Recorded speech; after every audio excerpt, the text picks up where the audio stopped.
वन्दे देव उमापति सुरगुरुं वन्दे जगत्कारणं वन्दे पन्नगभूषणं मृगधरं वन्दे पशूनां पतिं वन्दे सूर्यशशाङ्कवनिनयनं वन्दे मुकुन्दप्रियं वन्दे भक्तजनाश्रयं च वरदं वन्दे शिवं शङ्करम्। ओम श्री पुराण पुरुषोत्तमाय नमः। श्री गणेशाय नमः। श्री शिव महापुराण। श्री शिव पुराण रुद्र संहिता द्वितीय सती खंड। सतीनो प्रश्न तथा तेना उत्तरमा भगवान शिव द्वारा ज्ञान अने नवधा भक्तिना स्वरूपનું विवेचन। कैलास तथा हिमालय पर्वत पर श्री शिव અને સતીના વિવિધ વિહારોનું વિસ્તારપૂર્વક વર્ણન કર્યા પછી બ્રહ્માજીએ કહ્યું, હે મુને, એક દિવસની વાત છે.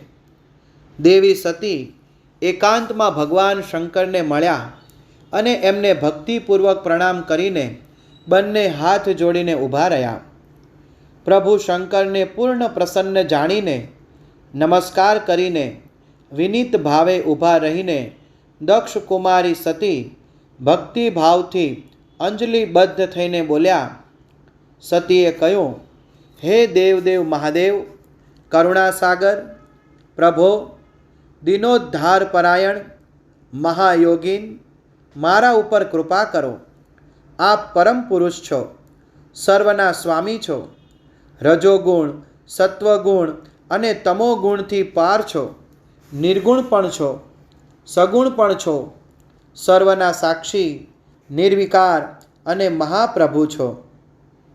હે હર, હું ધન્ય છું જે આપની કામિની અને આપની સાથે સુંદર વિહાર કરનારી આપની પ્રિયા થઈ. હે સ્વામીન, આપ સ્વયંની ભક્ત વત્સલતાથી પ્રેરિત થઈને મારા પતિ થયા છો.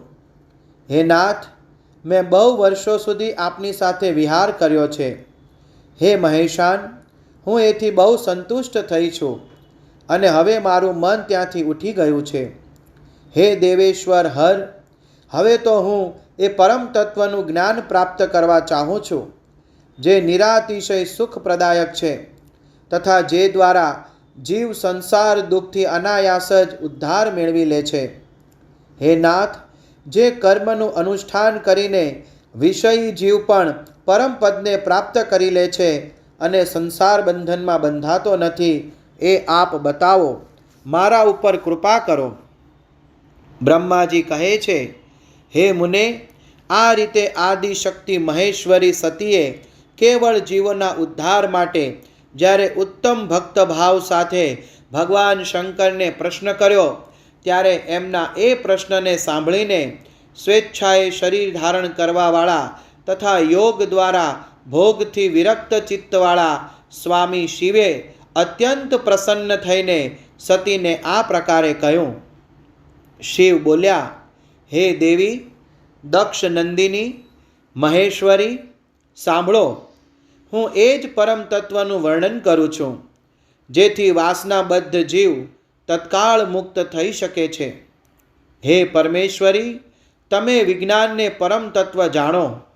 વિજ્ઞાન એ છે કે જેનો ઉદય થવાથી હું બ્રહ્મ છું એવા દ્રઢ નિશ્ચય થઈ જાય છે. બ્રહ્મ સિવાય બીજી કોઈ પણ વસ્તુનું સ્મરણ રહેતું નથી તથા એ વિજ્ઞાની પુરુષની બુદ્ધિ સર્વથા શુદ્ધ થઈ જાય છે. હે પ્રિય, એ વિજ્ઞાન દુર્લભ છે. આ ત્રિલોકીમાં એનો જ્ઞાતા કોઈ વિરલો જ હોય છે. એ જે અને જેવો છે સદા મુજ સ્વરૂપ છે. સાક્ષાત પરાત્પર બ્રહ્મ છે. એ વિજ્ઞાનની માતા છે મારી ભક્તિ. જે ભોગ અને મોક્ષરૂપ ફળ પ્રદાન કરવાવાળી છે, તે મારી કૃપાથી સુલભ થાય છે. ભક્તિ 9 પ્રકારની બતાવાઈ છે. હે સતી, ભક્તિ અને જ્ઞાનમાં કોઈ ભેદ નથી.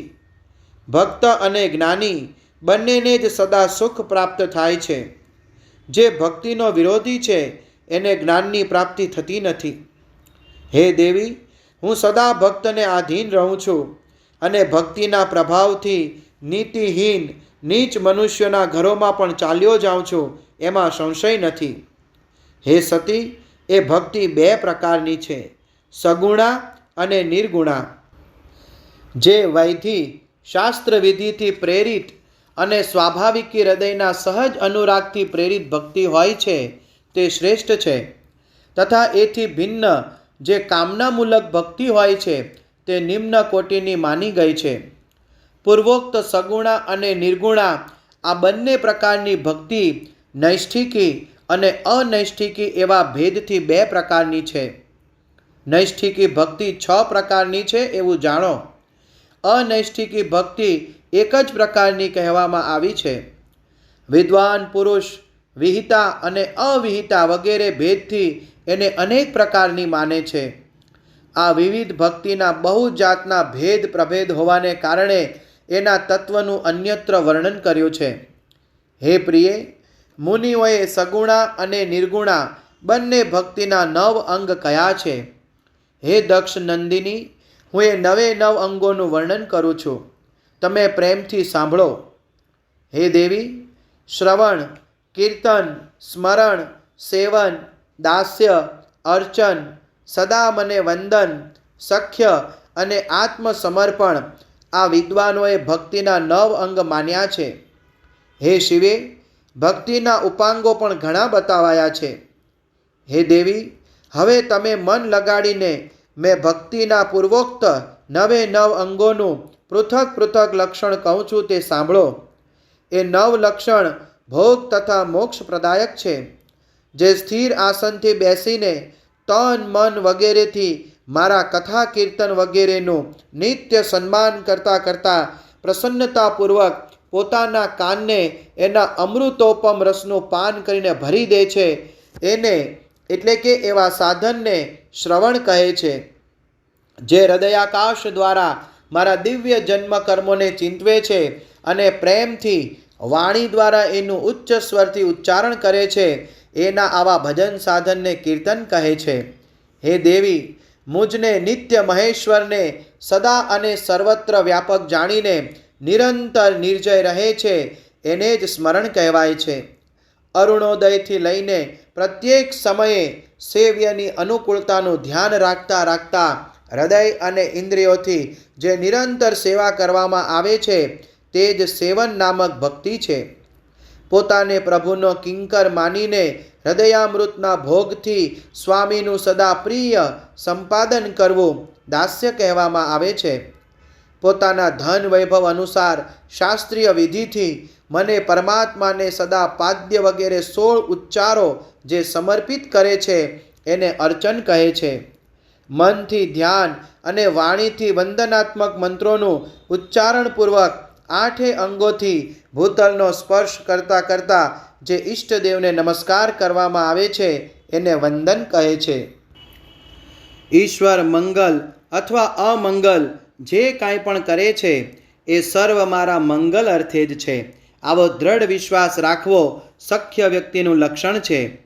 દેહ વગેરે જે કાંઈ પણ પોતાની કહી શકાય એવી વસ્તુ છે એ સર્વ ભગવાનની પ્રસન્નતા માટે એમને જ સમર્પિત કરીને પોતાના નિર્વાહ માટે પણ કશું જ બચાવી ન રાખવું અથવા નિર્વાહની ચિંતાથી પણ રહિત થઈ જવું આત્મસમર્પણ કહેવાય છે. આ મારી ભક્તિના 9 અંગ છે જે ભોગ અને મોક્ષ પ્રદાયક છે. એથી જ્ઞાનનું પ્રાગટ્ય થાય છે અને આ સર્વ સાધન મને અત્યંત પ્રિય છે. મારી ભક્તિના ઘણા ઉપાંગો પણ કહેવાયા છે, જેમ કે બિલ્વ વગેરેનું સેવન વગેરે એને વિચારથી સમજી લેવા જોઈએ. હે પ્રિય, આ રીતે મારી ભક્તિ સાંગોપાંગ સર્વથી ઉત્તમ છે. એ જ્ઞાન વૈરાગ્યની જનની છે અને મુક્તિ એની દાસી છે. આ સદા સર્વ સાધનોની ઉપર વિરાજમાન છે. એ દ્વારા સંપૂર્ણ કર્મોના ફળની પ્રાપ્તિ થાય છે. આ ભક્તિ મને સદા તમારી સમાન જ પ્રિય છે.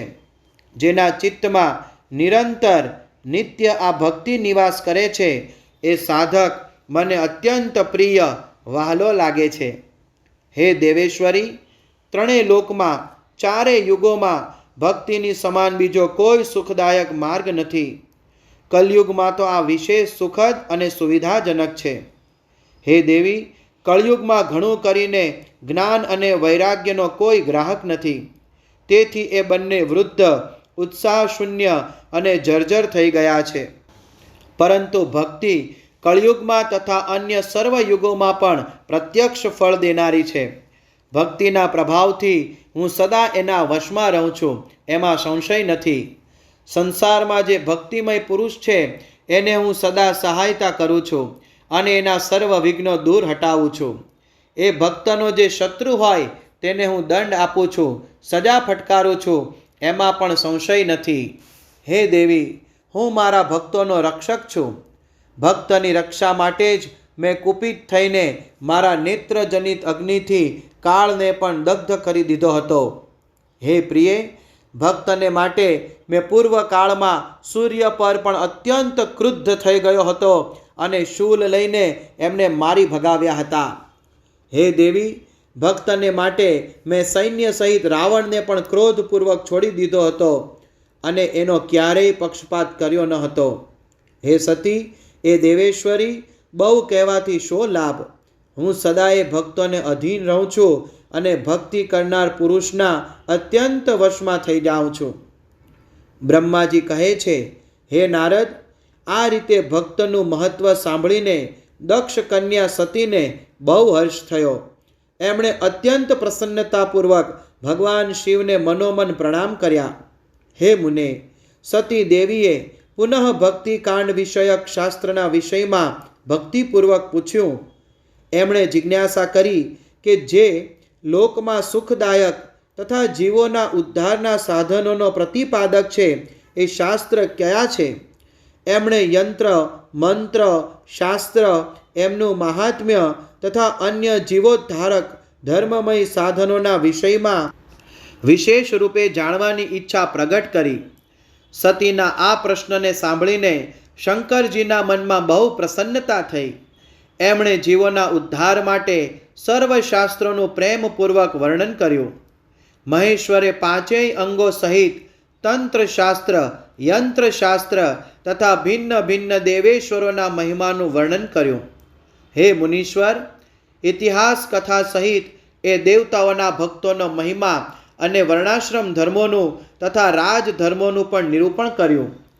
પુત્ર અને સ્ત્રીના ધર્મનો મહિમા, ક્યારેય નષ્ટ ન થનાર વર્ણાશ્રમ ધર્મનો અને જીવોને સુખપ્રદાયક વૈદક શાસ્ત્ર તથા જ્યોતિષ શાસ્ત્રનું પણ વર્ણન કર્યું. મહેશ્વરે કૃપા કરીને ઉત્તમ સામુદ્રિક શાસ્ત્રનું તથા બીજા પણ ઘણા શાસ્ત્રોનું તત્વતઃ વર્ણન કર્યું. આ રીતે લોક ઉપકાર કરવા માટે સદ્ગુણ સંપન્ન શરીર ધારણ કરવાવાળા ત્રિલોક સુખદાયક અને સર્વજ્ઞ સતી શિવ હિમાલયના કૈલાશ શિખર પર તથા અન્યોન્ય સ્થાનોમાં વિવિધ પ્રકારની લીલા કરતા હતા. એ બંને દંપતી સાક્ષાત પરબ્રહ્મ સ્વરૂપ છે. અધ્યાય 21-23 સંપૂર્ણ. દંડકારણ્યમાં શિવને શ્રી રામ પ્રતિ મસ્તક નમાવતા જોઈને સતીનો મોહ તથા શિવની આજ્ઞાથી એમના દ્વારા શ્રી રામની પરીક્ષા. નારદજી બોલ્યા, હે બ્રહ્મન, હે વિધે, હે પ્રજાનાથ, હે મહાપ્રાજ્ઞ, હે દયાનિધે, આપે ભગવાન શંકર તથા દેવી સતીના મંગલકારી સુયશનું શ્રવણ કરાવ્યું. હવે આ સમયે પુનઃ પ્રેમપૂર્વક એમના ઉત્તમ યશનું વર્ણન કરો. એ શિવ દંપતીએ ત્યાં રહીને કયું ચરિત્ર કર્યું હતું? બ્રહ્માજીએ કહ્યું, હે મુને, તમે મારી પાસેથી સતી અને શિવના ચરિત્રનું પ્રેમથી શ્રવણ કરો. એ બંને દંપતી ત્યાં લૌકિક ગતિનો આશ્રય લઈને નિત્ય નિરંતર ક્રીડા કરતા હતા. તે પછી મહાદેવી સતીને પોતાના પતિ શંકરનો વિયોગ થયો એવું કેટલાક શ્રેષ્ઠ બુદ્ધિવાળા વિદ્વાનોનું કથન છે. પરંતુ હે મુને, વાસ્તવમાં એ બંનેનો પરસ્પર વિયોગ કેવી રીતે થઈ શકે? કેમ કે એ બંને વાણી અને અર્થની જેમ એકબીજા સાથે સદા મળેલા ભળેલા છે, શક્તિ અને શક્તિમાન છે તથા ચિત્ત સ્વરૂપ છે. છતાં પણ એમનામાં લીલા વિષયક રુચિ થવાને કારણે બધું કાંઈ સંઘટિત થઈ શકે છે. સતી અને શિવ યદ્યપિ ઈશ્વર છે, તેમ છતાં લૌકિક રીતિનું અનુસરણ કરીને તે જે લીલાઓ કરે છે તે સર્વ સંભવ છે. દક્ષ કન્યા સતીએ જ્યારે જોયું કે મારા પતિએ મારો ત્યાગ કર્યો છે, ત્યારે તે પોતાના પિતા દક્ષના યજ્ઞમાં ગયા અને ત્યાં ભગવાન શંકરનો અનાદર જોતા એમણે એમના શરીરનો ત્યાગ કરી દીધો. એ જ સતી પુનઃ હિમાલયને ઘેર પાર્વતી નામથી પ્રગટ થયા અને બહુ ભારે તપસ્યા કરીને એમણે પુનઃ ભગવાન શિવને લગ્નમાં પતિરૂપે પ્રાપ્ત કર્યા. સૂતજી કહે છે, હે મહર્ષિઓ, બ્રહ્માજીની આ વાત સાંભળીને નારદજીએ વિધાતાને શિવા અને શિવના મહાન યશ વિશે આ રીતે પૂછ્યું. નારદજી બોલ્યા, હે મહાભાગ વિષ્ણુ શિષ્ય, હે વિધાતઃ, આપ મને શિવ અને શિવાના ભાવ તથા આચાર સાથે સંબંધ રાખનાર એમના ચરિત્રને વિસ્તારપૂર્વક સંભળાવો. હે તાત, ભગવાન શંકરે પોતાના પ્રાણોથી પણ વધારે પ્રિય ધર્મપત્ની સતીનો કેમ ત્યાગ કર્યો? આ ઘટના તો મને બહુ જ વિચિત્ર લાગે છે, તેથી એ આપ અવશ્ય કહો. હે અજ, આપના પુત્ર દક્ષના યજ્ઞમાં ભગવાન શિવનો અનાદર કેવી રીતે થયો અને ત્યાં પિતાના યજ્ઞમાં જઈને સતીએ પોતાના શરીરનો ત્યાગ કેવી રીતે કર્યો? એ પછી ત્યાં શું થયું? ભગવાન મહેશ્વરે શું કર્યું? એ સર્વ વાતો મને કહો. એ સાંભળવા માટે મારા મનમાં બહુ જ શ્રદ્ધા છે. બ્રહ્માજીએ કહ્યું, હે મારા પુત્રોમાં શ્રેષ્ઠ, હે મહાપ્રાજ્ઞ, હે તાત નારદ, તમે મહર્ષિઓની સાથે ખૂબ પ્રેમથી ભગવાન ચંદ્રમૌલીનું આ ચરિત્ર વૃત્તાંત સાંભળો. શ્રી વિષ્ણુ આદિ દેવતાઓ દ્વારા સેવિત પરબ્રહ્મ મહેશ્વરને નમસ્કાર કરીને હું એમના અદ્ભુત ચરિત્રનું વર્ણન શરૂ કરું છું. હે મુને, આ સર્વ ભગવાન શિવની લીલા જ છે. તે પ્રભુ અનેક પ્રકારની લીલા કરનારા, સ્વતંત્ર અને નિર્વિકાર છે. દેવી સતી પણ તેવા જ છે. અન્યથા એવું કર્મ કરવામાં સમર્થ પણ કોણ થઈ શકે છે? પરમેશ્વર શિવ જ પરબ્રહ્મ પરમાત્મા છે. એક સમયની વાત છે કે ત્રણેય લોકોમાં વિચરનાર લીલા વિશારદ ભગવાન રુદ્ર સતીની સાથે બળદ પર આરૂઢ થઈને ભૂતલ પર ભ્રમણ કરી રહ્યા હતા. ફરતા ફરતા દંડકારણ્યમાં આવ્યા. ત્યાં એમણે લક્ષ્મણ સહિત ભગવાન શ્રી રામને જોયા, જે રાવણ દ્વારા છળપૂર્વક હરણ કરાયેલી પોતાની પ્રિય પત્ની સીતાની શોધ કરી રહ્યા હતા. તે હા સીતે એવું ઉચ્ચ સ્વરથી બોલી રહ્યા હતા. જ્યાં ત્યાં નજર ફેરવતા હતા અને વારંવાર રડતા હતા. એમના મનમાં વિરહનો આવેશ છવાઈ ગયો હતો. સૂર્યવંશમાં ઉત્પન્ન વીર ભૂપાલ દશરથ નંદન ભરતાગ્રજ શ્રી રામ આનંદ રહિત થઈને લક્ષ્મણની સાથે વનમાં ભ્રમણ કરી રહ્યા હતા અને એમની કાંતિ ફીકી પડી ગઈ હતી. એ સમયે ઉદાર ચેતા પૂર્ણકામ ભગવાન શંકરે બહુ પ્રસન્નતાથી એમને પ્રણામ કર્યા અને જય જયકાર કરીને એ બીજી બાજુ ચાલ્યા ગયા. ભક્તવત્સલ શંકરે એ સમયે વનમાં શ્રી રામની સામે સ્વયંને પ્રગટ ન કર્યા. ભગવાન શિવની મોહમાં નાખનારી આવી લીલા જોઈને સતીને બહુ વિસ્મય થયો. એ એમની યોગ માયાથી મોહિત થઈને એમને આ પ્રકારે કહેવા માંડ્યા. સતીએ કહ્યું, હે દેવ દેવ સર્વેશ, પરબ્રહ્મ પરમેશ્વર, બ્રહ્મા વિષ્ણુ વગેરે બધા દેવતા આપની જ સદા સેવા કરે છે. આપ જ સર્વ દ્વારા પ્રણામ કરવાને યોગ્ય છો. સર્વને આપનું જ સર્વદા સેવન અને ધ્યાન કરવું જોઈએ. વેદાંત શાસ્ત્ર દ્વારા યત્નપૂર્વક જાણવા યોગ્ય નિર્વિકાર પરમ પ્રભુ આપ જ છો. હે નાથ, આ બંને પુરુષો કોણ છે? એમની આકૃતિ વિરહ વ્યથાથી વ્યાકુળ જણાય છે. એ બંને ધનુર્ધર વીર વનમાં વિચરતા વિચરતા ક્લેશયુક્ત અને દીન થઈ રહ્યા છે.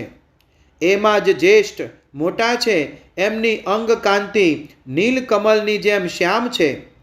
એમને જોઈને કયા કારણે આપ આનંદ વિભોર થઈ ગયા હતા? આપનું ચિત્ત કેમ અત્યંત પ્રસન્ન થઈ ગયું હતું? આપ આ સમયે ભક્તની જેમ વિનમ્ર કેમ થઈ ગયા હતા? હે સ્વામી, હે કલ્યાણકારી શિવ, આપ મારો સંશય સાંભળો. હે પ્રભો, સેવ્ય સ્વામી પોતાના સેવકને પ્રણામ કરે એ ઉચિત જણાતું નથી. બ્રહ્માજી કહે છે, હે નારદ, કલ્યાણમયી પરમેશ્વરી આદિશક્તિ સતી દેવીએ શિવની માયાને વશીભૂત થઈને જ્યારે ભગવાન શિવને આ પ્રકારે પ્રશ્ન કર્યો, ત્યારે સતીની આ વાત સાંભળીને લીલા વિશારદ પરમેશ્વર શંકર હસીને આ પ્રકારે બોલ્યા.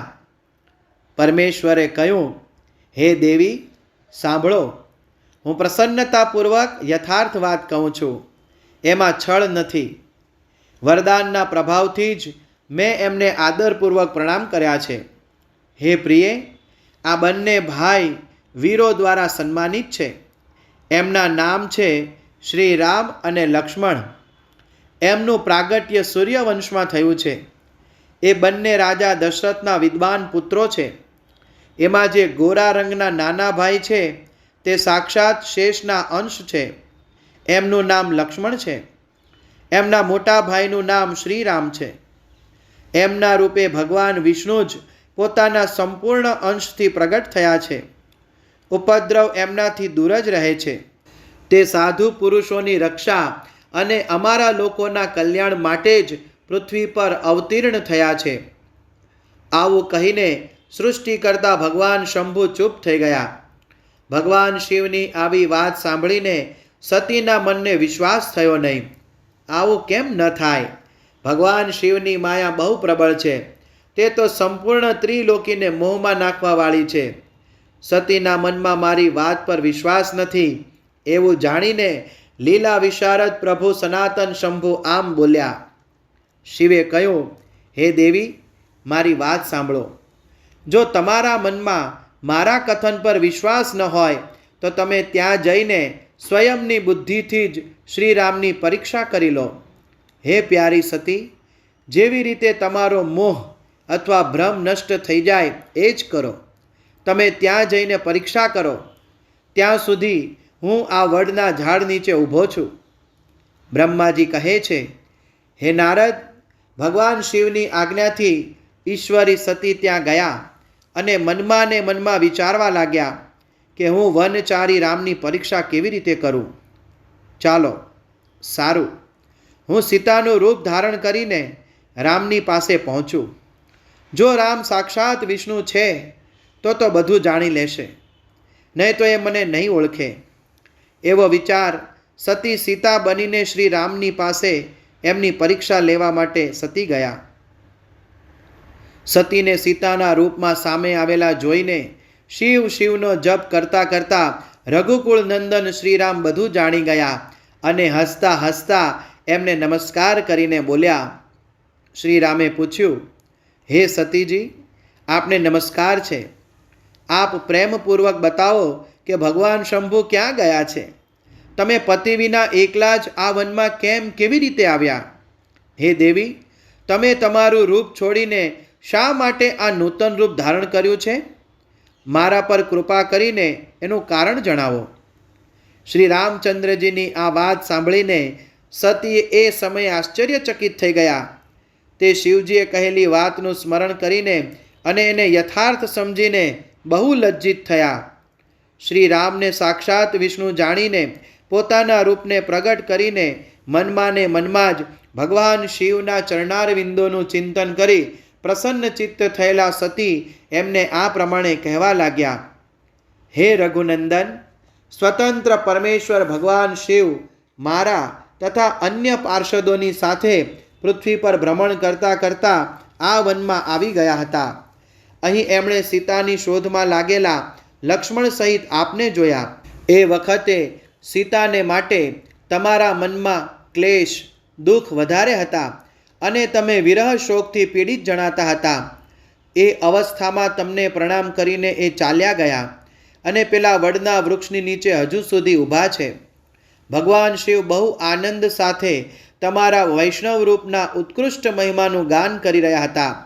જો કે એમણે તમને ચતુર્ભુજ વિષ્ણુ રૂપે નથી જોયા, તેમ છતાં દર્શન કરતાં જ એ આનંદ વિભોર થઈ ગયા હતા. આ નિર્મલ રૂપને જોતા એમને ખૂબ આનંદ થયો. આ વિશે મારા પૂછવાથી ભગવાન શંભુએ જે વાત કહી એને સાંભળીને મારા મનમાં ભ્રમ ઉત્પન્ન થઈ ગયો. તેથી હે રાઘવેન્દ્ર, મેં એમની આજ્ઞા લઈને આપની પરીક્ષા કરી છે. હે શ્રી રામ, હવે મને જણાયું કે તમે સાક્ષાત વિષ્ણુ છો. તમારી સમગ્ર પ્રભુતા મેં મારા નેત્રો વડે જોઈ છે. હવે મારો સંશય દૂર થઈ ગયો છે. તો પણ હે મહામતે, તમે મારી વાત સાંભળો. મને સાચે સાચું બતાવો કે તમે ભગવાન શિવના વંદનીય કેવી રીતે થઈ ગયા. મારા મનમાં આ જ એક સંદેહ છે, એ દૂર કરી દો અને શીઘ્ર જ મને પૂર્ણ શાંતિ પ્રદાન કરો. સતીનું આ વચન સાંભળીને શ્રી રામના નેત્ર પ્રફુલ્લ કમળની સમાન ખીલી ઉઠ્યા. એમણે મનમાં ને મનમાં પોતાના પ્રભુ ભગવાન શિવનું સ્મરણ કર્યું. સાથે એમના હૃદયમાં પ્રેમના પૂર રેલાયા. હે મુને, આજ્ઞા ન હોવાને કારણે તે સતીની સાથે ભગવાન શિવની નિકટ ન ગયા અને મનમાં ને મનમાં એમના મહિમાનું વર્ણન કરીને શ્રી રઘુનાથજીએ સતીને કહેવાનો પ્રારંભ કર્યો. અધ્યાય 24 સંપૂર્ણ. શ્રી શિવ દ્વારા ગોકુલ ધામમાં શ્રી વિષ્ણુનો ગોપેશ પદ પર અભિષેક અને એમને પ્રણામ કર્યા તે પ્રસંગ સાંભળીને શ્રી રામનો સતીના મનનો સંદેહ દૂર કરવો. સતીનો શિવ દ્વારા માનસિક ત્યાગ. શ્રી રામ બોલ્યા, હે દેવી, પ્રાચીન કાળમાં એક સમયે પરમ સૃષ્ટા ભગવાન શંભુએ પોતાની પરાત્પર ધામમાં વિશ્વકર્માને બોલાવીને એમના દ્વારા પોતાની ગોશાળામાં એક રમણીય ભવન બનાવડાવ્યું, જે બહુ જ વિસ્તૃત હતું. એમાં એક સિંહાસનનું પણ નિર્માણ કરાવ્યું. એ સિંહાસન પર ભગવાન શંકરે વિશ્વકર્મા દ્વારા એક છત્ર બનાવડાવ્યું, જે ખૂબ જ દિવ્ય, સદાને માટે અદ્ભુત અને પરમ ઉત્તમ હતું.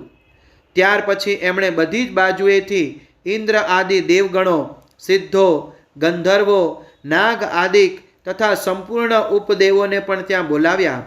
સમસ્ત વેદ અને આગમો પુત્રો સહિત બ્રહ્માજીને, મુનિઓને તથા અપ્સરાઓ સહિત સમસ્ત દેવીઓને, જે વિવિધ પ્રકારની વસ્તુઓથી સંપન્ન હતી, એ સૌને આમંત્રણ આપ્યું. એ સિવાય પણ દેવતાઓ, ઋષિઓ, સિદ્ધો અને નાગલોકની 16 કન્યાઓને પણ બોલાવી, જેમના હાથમાં માંગલિક વસ્તુઓ હતી.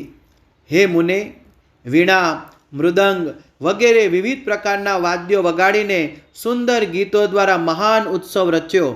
સંપૂર્ણ ઔષધિઓની સાથે રાજ્ય અભિષેકને યોગ્ય દ્રવ્ય એકત્ર કરવામાં આવ્યું. પ્રત્યક્ષ તીર્થોના જળથી ભરેલા 5 કલશ પણ મંગાવવામાં આવ્યા. એ સિવાય પણ બીજી ઘણી બધી દિવ્ય સામગ્રી ભગવાન શંકરે પાર્ષદો દ્વારા મંગાવી અને ઉચ્ચ સ્વરથી વેદ મંત્રોનો ઘોષ કરાવડાવ્યો.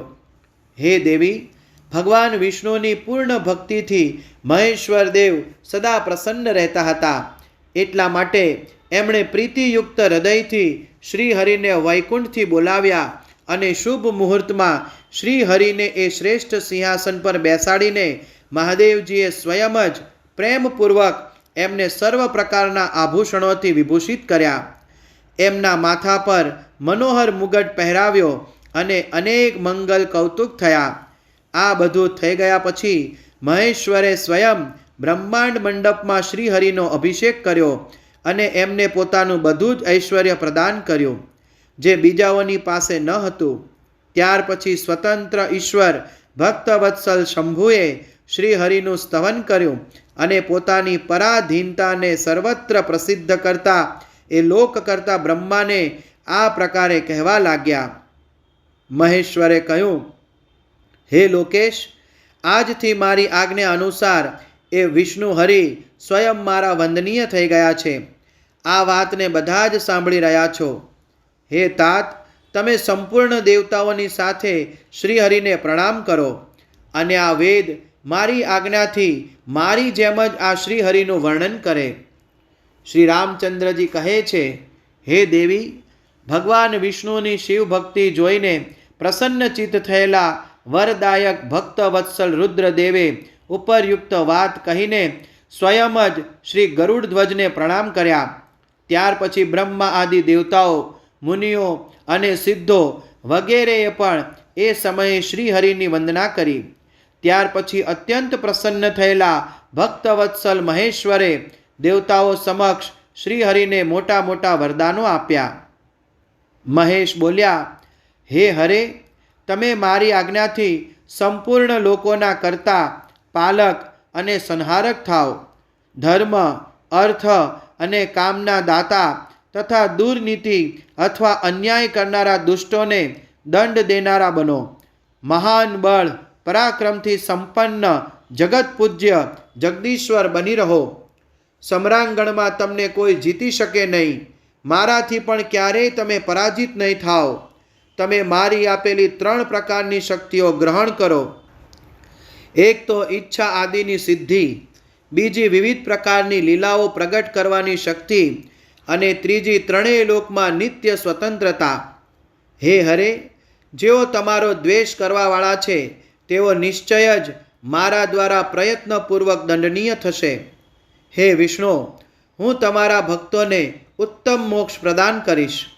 તમે આ માયાને પણ ગ્રહણ કરો, જેનું નિવારણ કરવું દેવતા વગેરેને માટે પણ કઠણ છે, તથા જેથી મોહિત થઈને આ વિશ્વ જળરૂપ થઈ જશે. હે હરે, તમે મારી ડાબી ભુજા છો અને વિધાતા મારી જમણી ભુજા છે. તમે વિધાતાના પણ ઉત્પાદક અને પાલક થશો. મારા હૃદયરૂપ જે રુદ્ર છે એ જ હું છું.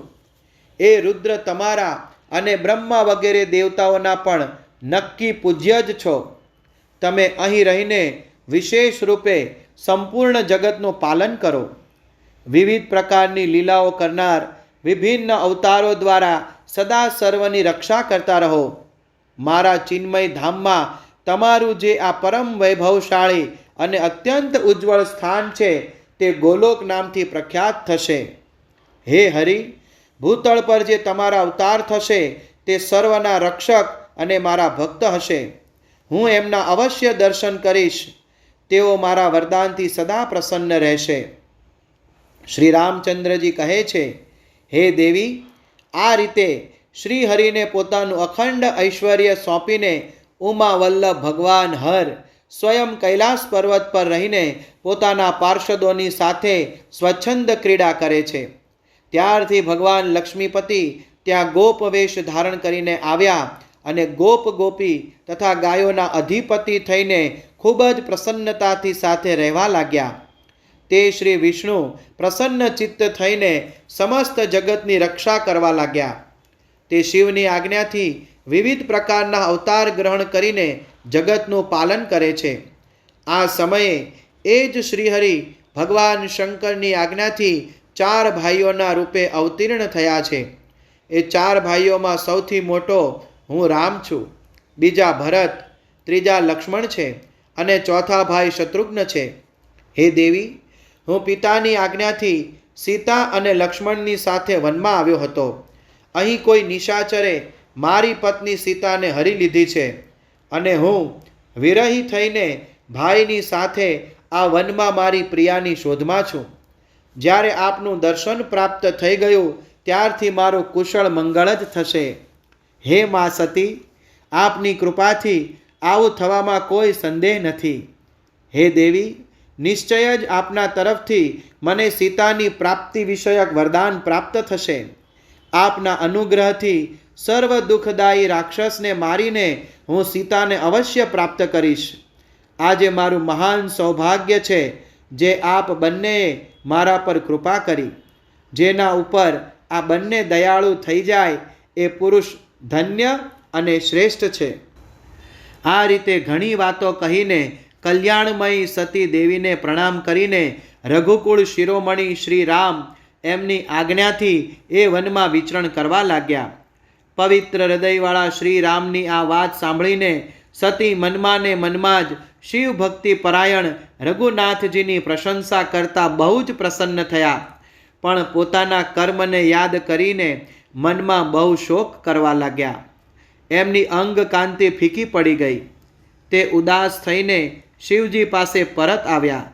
માર્ગમાં જતાં જતાં દેવી સતી વારંવાર ચિંતા કરવા લાગ્યા કે મેં ભગવાન શિવની વાત ન માની અને શ્રી રામ પ્રત્યે કુત્સિત બુદ્ધિ કરી લીધી. હવે શંકરજી પાસે જઈને એમને શો ઉત્તર આપીશ? આ રીતે વારંવાર વિચાર કરીને એમને એ સમયે બહુ પશ્ચાતાપ થયો. શિવ પાસે જઈને સતીએ મનોમન એમને પ્રણામ કર્યા. એમના મુખ પર વિષાદ છવાઈ રહ્યો હતો. તે શોકથી વ્યાકુળ અને નિસ્તેજ થઈ ગયા હતા. સતીને દુઃખી જોઈને ભગવાન હરિએ એમના કુશળ સમાચાર પૂછ્યા અને પ્રેમપૂર્વક કહ્યું, તમે કેવી રીતે પરીક્ષા કરી? એમની આ વાત સાંભળીને સતી મસ્તક ઝુકાવીને એમની પાસે ઊભા રહી ગયા. એમનું મન શોક અને વિષાદમાં ડૂબેલું હતું. ભગવાન મહેશ્વરે ધ્યાન લગાવીને સતીનું આખું ચરિત્ર જાણી લીધું અને એમને મનથી એમનો ત્યાગ કરી દીધો. વેદ ધર્મનું પ્રતિપાલન કરનારા પરમેશ્વર શિવે પોતાની પહેલાં કરેલી પ્રતિજ્ઞાનો નાશ ન થવા દીધો. સતીનો મનથી ત્યાગ કરીને તે પોતાના નિવાસભૂત કૈલાસ પર્વત પર ચાલ્યા ગયા. માર્ગમાં જતા મહેશ્વર અને સતીને સંભળાવતા આકાશવાણી થઈ, હે પરમેશ્વર, તમે ધન્ય છો અને તમારી આ પ્રતિજ્ઞા પણ ધન્ય છે. ત્રણેય લોકોમાં તમારા જેવો મહાયોગી અને મહાપ્રભુ બીજો કોઈ નથી. આ આકાશવાણી સાંભળીને દેવી સતીની કાંતિ ફીકી પડી ગઈ. એમણે ભગવાન શિવને પૂછ્યું, હે નાથ, હે મારા પરમેશ્વર, આપે કઈ પ્રતિજ્ઞા કરી છે? બતાવો તો ખરા. સતીના આ પ્રકારે પૂછવા પર પણ એમનું હિત ચાહનારા પ્રભુએ પહેલાં પોતાના વિવાહના વિષયમાં ભગવાન વિષ્ણુ સામે જે પ્રતિજ્ઞા કરી હતી એને ન બતાવી. હે મુને, એ સમયે સતીએ પોતાના પ્રાણવલ્લભ પતિ ભગવાન શિવનું ધ્યાન કરીને એ સમસ્ત કારણને જાણી લીધું, જેથી એમના પ્રિયતમે એમનો ત્યાગ કર્યો હતો. શંભુએ મારો ત્યાગ કરી દીધો છે.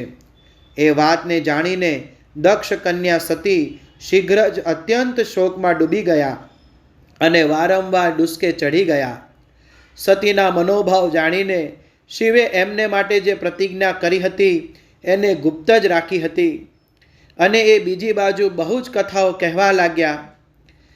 વિવિધ પ્રકારની કથાઓ કહેતા કહેતા તે સતીની સાથે કૈલાસ પર જઈ પહોંચ્યા અને શ્રેષ્ઠ આસન પર સ્થિત થઈને ચિત્ત વૃત્તિઓના નિરોધપૂર્વક સમાધિ લગાવીને સ્વસ્વરૂપનું ધ્યાન કરવા લાગ્યા. સતી મનમાં અત્યંત વિષાદ લઈને પોતાના એ ધામમાં રહેવા લાગ્યા. હે મુને, શિવા અને શિવના એ ચિત્રને કોઈ જાણતું ન હતું. હે મહામુને, સ્વેચ્છાથી શરીર ધારણ કરીને લોકલીલાનું અનુસરણ કરનારા એ બંને પ્રભુઓનું આ પ્રકારે ત્યાં રહીને ઘણો દીર્ઘકાળ વ્યતીત થઈ ગયો. તત્પશ્ચાત ઉત્તમ લીલા કરનારા મહાદેવજીએ ધ્યાન તોડ્યું. આ જાણીને જગદંબા સતી ત્યાં આવ્યા અને એમણે વ્યથિત હૃદયથી શિવના ચરણોમાં પ્રણામ કર્યા. ઉદાર ચેતા શંભુએ એમને પોતાની સામે બેસવા માટે આસન આપ્યું અને બહુ પ્રેમથી ઘણી મનોરમ કથાઓ કહી.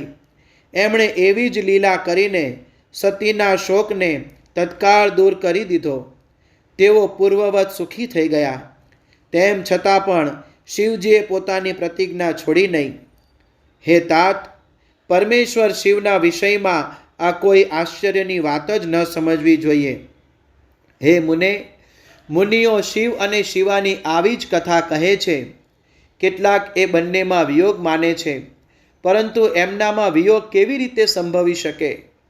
શિવા અને શિવના ચરિત્રને વાસ્તવિક રૂપે કોણ જાણે છે? એ બંને સદા પોતાની ઈચ્છાથી રમે છે અને વિવિધ પ્રકારની લીલાઓ કરે છે. સતી અને શિવ વાણી અને અર્થની જેમ એકબીજાથી જોડે નિત્ય સંયુક્ત છે. એ બંનેમાં વિયોગ થવો અસંભવ છે. એમની ઈચ્છાથી જ એમનામાં લીલા વિયોગ થઈ શકે છે. અધ્યાય 25 સંપૂર્ણ.